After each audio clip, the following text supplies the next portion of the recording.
Nous sommes une assemblée qui est son corps, le corps du Christ. C'est ce que nous lisons dans Éphésiens 1, 22, 23. Et il y a bien sûr un certain nombre d'autres références à l'Église sous cette désignation ou ce titre. Quelle est la suggestion ou la fonction d'un corps physique? Tout d'abord, le corps d'un homme est un véhicule pour l'expression de sa personnalité. Il n'est pas toujours possible de découvrir la personnalité par le moyen des traits du corps, mais habituellement, les gens se révèlent dans une certaine mesure par leur corps. Si, dans certains cas, vous trouvez difficile de deviner ce qui se passe intérieurement, c'est la preuve qu'ils n'ont pas l'intention que vous le sachiez, et il vous restera à déceler certaines choses à leur sujet. Nous ne pourrons pas facilement échapper à ce principe. Ainsi, soit par un geste, un regard, une expression, ou de bien d'autres façons, nous nous révélons par notre corps. Cela est en tout cas une intention du corps, être l'expression de l'intérieur de l'homme, la possibilité de s'exprimer. De même, l'assemblée qui est son corps est le vase, l'incarnation du Seigneur, l'esprit dans lequel et par lequel il doit s'exprimer. Si l'Église telle que nous la rencontrons concordait avec la pensée divine, nous saurions à quoi ressemblerait le Seigneur.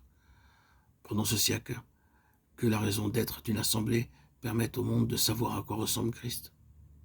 Hélas, nous le décevons tellement quant à ce témoignage. C'est souvent si difficile de percevoir le réel caractère du Seigneur Jésus dans son peuple. Mais c'est là la toute première signification du corps de Christ. En outre, et ici, nous sommes sur un terrain familier, un corps physique est un ensemble organique. Ce n'est pas une entité mise ensemble de l'extérieur. C'est quelque chose qui est marqué par une unité, par la raison d'une vie intérieure. Il s'y trouve des relations dans chaque partie et entre toutes les parties. Il y a dépendance et interdépendance. La moindre des parties de ce corps est affectée par ce qui se passe dans une toute autre partie. On pourrait s'étendre beaucoup sur cela. Mais nous avons beaucoup plus à apprendre encore en ce qui concerne l'application spirituelle actuelle de cette réalité au sujet de l'Assemblée en tant que corps de Christ. Nous avons besoin d'être introduits à l'intérieur même de ce grand système sympathique du corps. Et cela requiert une réelle œuvre de grâce en nous. Cela est exprimé de plusieurs manières dans la parole. Souvenez-vous des prisonniers, comme si vous étiez liés avec eux, et de ceux qui sont maltraités comme étant vous-même aussi dans le corps. Hébreux 13.3. C'est-à-dire que nous devons entrer dans leur situation par l'esprit. C'est un ensemble organique. Et si un membre souffre, tous les membres souffrent avec lui. 1 Corinthiens 12, 26. Il est probable que nous souffrons beaucoup pour des choses dont nous ne savons rien. Il y a de la souffrance ici et là, et nous y sommes impliqués. Le Seigneur recherche à nous engager dans les besoins des autres, à nous entraîner dans leurs conflits.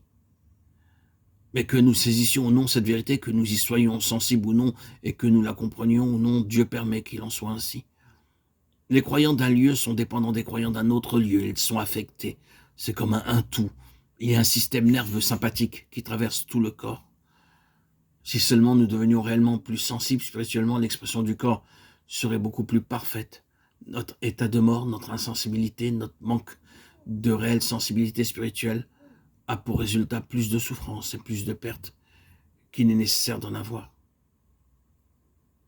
Si seulement nous pouvions, non pas de façon mécanique, ni par information, mais sur le principe du corps, être mis en mouvement dans une sympathie et une coopération universelle avec le peuple de Dieu. Notre sensibilité est si souvent mécanique, nous devons lire ou entendre le rapport de l'être, recevoir d'une façon ou d'une autre une information en vue d'être stimulé, appris dans une certaine mesure.